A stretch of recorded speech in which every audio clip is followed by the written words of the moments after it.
সব বন্ধুদের স্বাগত জানিয়ে চলে এলাম একটা অন্য ভিডিওর সাথে। পুরো ভিডিওটা দেখার অনুরোধ রইল, ভালো লাগলে চ্যানেলটা সাবস্ক্রাইব করার।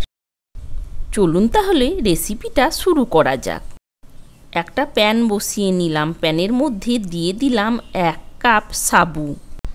কম ফ্লেমে আমি 2 মিনিট মতো সাবুটা নাড়াচাড়া করে ভেজে নেব। ফ্লেমটা একদম কম রেখে সাবুটা কিন্তু ভেজে নিতে হবে। সাবুটা ভাজা হয়ে গেছে, এবার নামিয়ে নেব। ওই প্যানের মধ্যে দিয়ে দিলাম 2 কাপ জল। জলটা বেশ ভালোভাবে গরম হয়ে গেছে। এবার এর মধ্যে দিয়ে দিলাম 2 পিস টমেটো। তার সাথে দিয়ে দিলাম শুকনো লঙ্কা। ঝালটা যে যেমন খান সেই হিসাবে একটু বাড়িয়ে কমিয়ে নেবেন। আর দিয়ে দিলাম কয়েক কোয়া রসুন। 3 থেকে 4 মিনিট খুব ভালোভাবে সেদ্ধ করে নেওয়ার পর এটার একটা পেস্ট বানিয়ে নেব। সাবুটা ঠান্ডা হয়ে যাওয়ার পর একটু দানা দানা রেখে গুঁড়ো করে নিলাম। এবার এই গুঁড়ো করে নেওয়া সাবুর মধ্যে দিয়ে দিলাম সামান্য গরম জল। 1 কাপ সাবুর জন্য আমি 1 কাপ জলেরই ব্যবহার করেছি।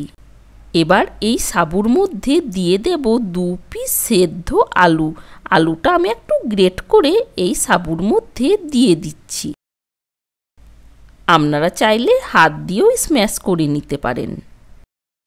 এবার সেদ্ধ করে নেওয়া আলু আর গরম জল দিয়ে ভেজানো সাবুটা ভালোভাবে একসাথে চামচ দিয়ে মিশিয়ে নিলাম।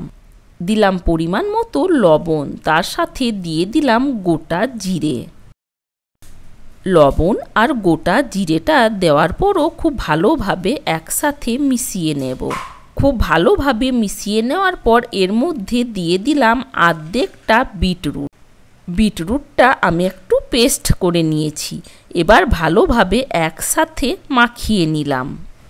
আমি 1 কাপ সাবুর জন্য 1 কাপ জলের ব্যবহার করেছি, তাই জলটা একদম পারফেক্ট হয়েছে। এবার হাতের মধ্যে সামান্য তেল নিয়ে নেওয়ার পর তারপর এই রকম ছোট ছোট বলের আকারে তৈরি করে নেব। যেহেতু সাবু দেওয়া আছে তাই হাতের মধ্যে একটু লেগে যেতে পারে।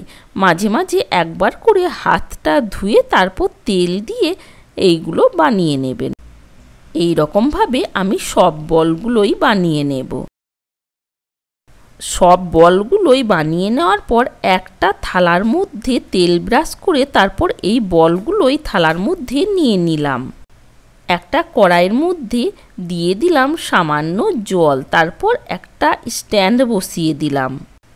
এবার এই থালাটা ওর মধ্যে দিয়ে তারপর কিছুক্ষণের জন্য ঢাকা দিয়ে দিলাম। প্রায় 5 মিনিট মতো স্টিম করে নিলাম। দেখুন সাইজটা অনেকটাই বড় হয়ে গেছে। একটু ঠান্ডা হয়ে যাওয়ার পর এগুলো নামিয়ে নিলাম। প্যানের মধ্যে দিয়ে দিলাম খুব সামান্য সর্ষের তেল, দিলাম গোটা জিরে, তার সাথে দিয়ে দিলাম সামান্য চিলি ফ্লেক্স। এবার ওই স্টিম করে নেওয়া সাবুর বলগুলো এর মধ্যে দিয়ে দিলাম। 1 মিনিট মতো একটু নাড়াচাড়া করে নিলাম। 1 মিনিট নাড়াচাড়া করে ভেজে নেওয়ার পর এর মধ্যে দিয়ে দেব ওই সেদ্ধ করে রাখা টমেটো, শুকনো লঙ্কা আর রসুনের পেস্ট। এই পেস্টটা দিয়েও একটু নাড়াচাড়া করে নেব। দিলাম সামান্য লবণ। যেহেতু টমেটো আর রসুন আমি আগেই সেদ্ধ করে নিয়েছিলাম তাই খুব বেশি সময় ধরে ভাজার দরকার নেই। টেস্টটা ব্যালেন্স রাখার জন্য দিয়ে দিলাম সামান্য মধু। সব কিছু ভালোভাবে নাড়াচাড়া করে মিশিয়ে নেব। তৈরি হয়ে গেছে, এবার আমি নামিয়ে নেব।